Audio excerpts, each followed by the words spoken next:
Assalamualaikum warahmatullahi wabarakatuh. Perkenalkan, saya Dafa Faiza Fahri Alam, program studi kedokteran, Fakultas Kedokteran Universitas Mula Warman.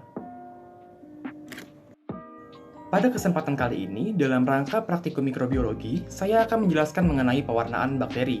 Penjelasan lebih lengkapnya sebagai berikut. Untuk pewarnaan bakteri tersendiri, itu dibagi menjadi dua jenis.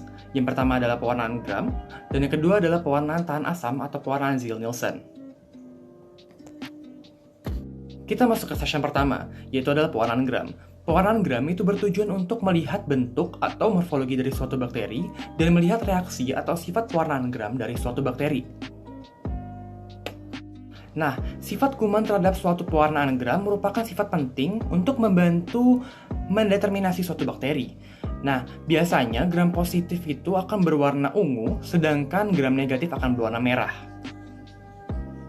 Perbedaan warna yang terjadi itu dikarenakan adanya perbedaan tebal tipis lapisan peptidoglikan di dalam dinding sel, di mana pada Gram positif lapisan peptidoglikannya itu lebih tebal, sekitar 30 lapis, sehingga permeabilitasnya itu kurang dan menyebabkan kompleks kristal violet itu sulit untuk keluar. Sedangkan pada Gram negatif, dia lapisan peptidoglikannya lebih tipis, sekitar 1 hingga 2 lapis saja, sehingga permeabilitasnya itu akan lebih besar dan kompleks violet itu akan mudah untuk keluar, memungkinkan untuk keluar. Kita lanjut ke alat dan bahan. Untuk alatnya sendiri ada 6. Yang pertama ada object glass, yang kedua adalah OC, kemudian ada pipet tetes, kemudian ada Bunsen burner atau lampu Bunsen, yang kelima adalah rak preparat, dan yang terakhir adalah mikroskop. Dan untuk bahannya sendiri itu ada 4. Yang pertama adalah biakan bakteri A dan B, yang kedua adalah larutan air garam fisiologis, yang ketiga adalah 1 set cat gram, dan yang terakhir adalah minyak imersi. Nah, tadi saya sebutkan 1 set cat pewarnaan Gram. Apa aja sih? Jadi ada 4. Yang pertama adalah kristal violet, yang kedua adalah Lugol, yang ketiga adalah alkohol, dan yang terakhir adalah safranin. We finally arrive in the fun part. Cara kerja. Yang pertama adalah ambil kaca benda atau object glass tadi dan bersihkan dengan melewatkannya di atas lampu Bunsen selama 2-3 kali. Kemudian menggunakan spidol permanen, kita label object glass tadi, tulis saja A dan B. Kemudian pada lapisan bawah tengah dari object glass tadi itu, kita gambar bentuk elips untuk mengetahui tempat di mana kita akan mensuspensikan bakteri. Kemudian, teteskan air garam fisiologis pada bagian tengah elips dari objek glass A dan objek glass B. Kemudian, ambillah 1 OC biakan bakteri dan suspensikan dengan air garam fisiologis pada bagian tengah elips dari kaca objek glass A dan objek glass B. Buatlah preparan tipis dan rata dengan bakteri A pada objek glass A dan bakteri B pada objek glass B dengan cara gerakan melingkar keluar dari penanda elips yang telah dibuat sebelumnya. Kemudian dikeringkan dengan suhu kamar atau difiksasi dengan melewatkannya pada lampu Bunsen atau Bunsen burner. Kita masuk ke tahap pewarnaan. Pertama, kita letakkan objek glass tadi ke atas rak preparat, kemudian kita tuangi dengan larutan kristal violet tadi, dan kita diamkan selama 1 hingga 2 menit. Setelah kita diamkan selama 1 hingga 2 menit, kemudian kita buang zat pewarna tadi dan kita bilas dengan air mengalir. Pastikan air yang mengalir itu tidak terlalu keras ya. Setelah kita bilas, kemudian kita tetesi dengan Lugol dan kita diamkan selama 30 detik saja. 30 detik telah berlalu, kemudian kita bilas kembali menggunakan air mengalir. 30 detik telah berlalu, kemudian kita lunturkan preparat tadi dengan menggunakan alkohol 96%. Kemudian segera kita cuci atau segera kita bilas menggunakan air mengalir. Setelah kita bilas kembali, kemudian kita tetesi dengan larutan safranin. Kemudian kita tunggu kembali selama 2 menit. Kemudian kita buang zat pewarnaan tadi dan kita cuci atau kita bilas dengan air mengalir. Kemudian kita keringkan dengan cara diangin-anginkan. Langkah terakhir, kita periksa di bawah mikroskop dengan perbesaran lemah hingga kuat dengan menggunakan minyak imersi. Jika teknik dan metode pewarnaan tadi dilakukan dengan benar, maka hasil pengamatan akan terlihat sebagai berikut. Karena kita masuk ke section 2, yaitu pewarnaan Ziehl-Neelsen atau pewarnaan tahan asam, di mana pada pewarnaan itu bertujuan untuk mengetahui bentuk-bentuk bakteri, di mana bakterinya itu tahan asam. Nah, pada pewarnaan ini, bakteri yang tahan asam itu akan berwarna merah, sedangkan bakteri yang tidak tahan asam atau bakteri lainnya itu akan berwarna biru. Kenapa kok bisa bakteri-bakteri ini tahan asam? Itu disebabkan oleh adanya zat yang bernama zat asam nikolat.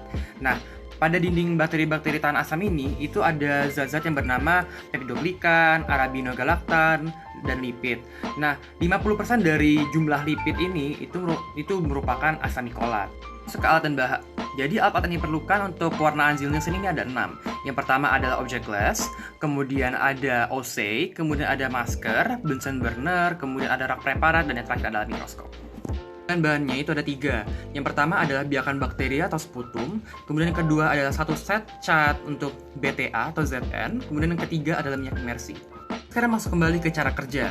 Yang pertama, kita harus pastikan terlebih dahulu untuk menggunakan masker sebelum melakukan langkah-langkah. Kemudian, ambillah kaca objek glass dan bersihkan dengan cara melewatkannya pada Bunsen burner, mungkin sekitar 2 hingga 3 kali. Setelah itu, teteskan larutan air garam fisiologis di tengah-tengah dari objek glass tersebut.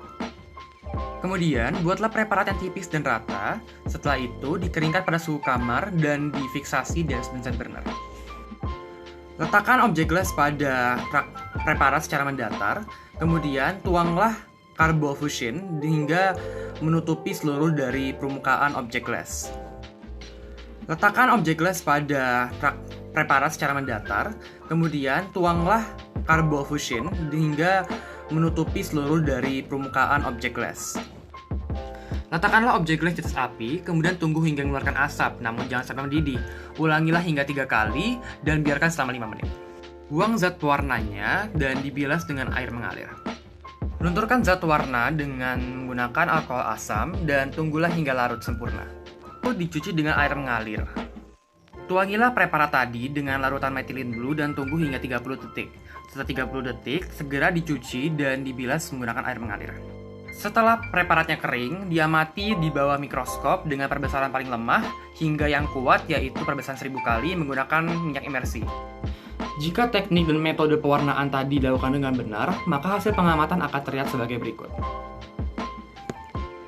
Sekarang kita masuk ke pewarnaan jamur, di mana pada pewarnaan jamur kita akan membahas 2 jenis pewarnaan. Yang pertama adalah pewarnaan KOH, dan yang kedua adalah pewarnaan LPCB. Kita masuk ke section pertama dari pewarnaan jamur, yaitu adalah pewarnaan KOH, di mana itu bertujuan untuk melakukan pewarnaan KOH kepada setiap sediaan dari spesimen klinik. Kita masuk ke dalam alat dan bahan. Untuk alatnya sendiri itu ada 7. Yang pertama adalah object glass, kemudian ada OC, pipet Pasteur, kemudian ada cover glass, kemudian ada Bunsen burner, ada rak preparat, dan yang terakhir adalah mikroskop. Dan bahannya sendiri hanya ada 2, yaitu adalah cairan vagina, dan yang terakhir adalah KOH 10%. Kita masuk ke langkah kerja. Untuk step pertamanya, kita mengambil 1 tetes KOH 10% menggunakan OC, dan kemudian kita letakkan pada object glass. Setelah itu, panaskan OC, kemudian ambillah spesimen klinik yang telah tersedia, dan kasus ini yaitu cairan vagina tadi. Kemudian, campurkan spesimen klinik tadi dengan KOH 10% pada object glass, kemudian panaskan kembali OC, dan sediaan ditutup dengan cover glass. Kemudian, sediaan dipanaskan di atas api beberapa saat. Setelah itu, sediaan dapat diamati di bawah mikroskop dengan perbesaran 10x10 hingga 10x45. Jika teknik dan metode pewarnaan tadi dilakukan dengan benar, maka hasil pengamatan akan terlihat sebagai berikut. Sekarang kita masuk ke section 2, yaitu adalah pewarnaan menggunakan LPCB atau lactophenol cotton blue, di mana di sini bertujuan untuk melatih cara pembuatan sediaan menggunakan tutup jamur dan melakukan identifikasi genus atau spesies jamur dari sediaan yang dibuat dengan pengecatan LPCB. Sekarang kita masuk ke alat dan bahan. Untuk alatnya sendiri ada 8. Yang pertama ada object glass, kemudian ada cover glass, kemudian ada OC, kemudian ada jarum inokulasi, kemudian ada pensil warna, kemudian ada Bunsen burner, ada mikroskop, dan pipet Pasteur. Untuk bahannya sendiri ada 3. Yang pertama ada kutub jamur A, kutub jamur B, dan cat LPCB atau lactophenol cotton blue. Kita masuk ke langkah kerja. Untuk langkah pertama, ambillah OC dan panaskan di atas Bunsen burner. Kemudian, ambillah cat LPCB dan letakkan pada object glass. Setelah itu, panaskanlah jarum inokulasi dan dinginkanlah sebentar. Ambil sedikit koloni jamur dari kultur dengan menggunakan jarum inokulasi dan usahakan untuk mengambil bagian miseliumnya dan jangan sampai terkena bagian mediumnya. Setelah itu, campurkanlah dengan larutan LPCB yang telah diletakkan pada objek glass tadi. Kemudian, tutuplah dengan cover glass dan sediaan dapat diamati di bawah mikroskop dengan perbesaran 10x10 hingga 10x45. Jika teknik dan metode pewarnaan tadi dilakukan dengan benar, maka hasil pengamatan akan terlihat sebagai berikut. Sekian dari saya, jika ada salah kata mau dimaafkan. Wassalamualaikum warahmatullahi wabarakatuh.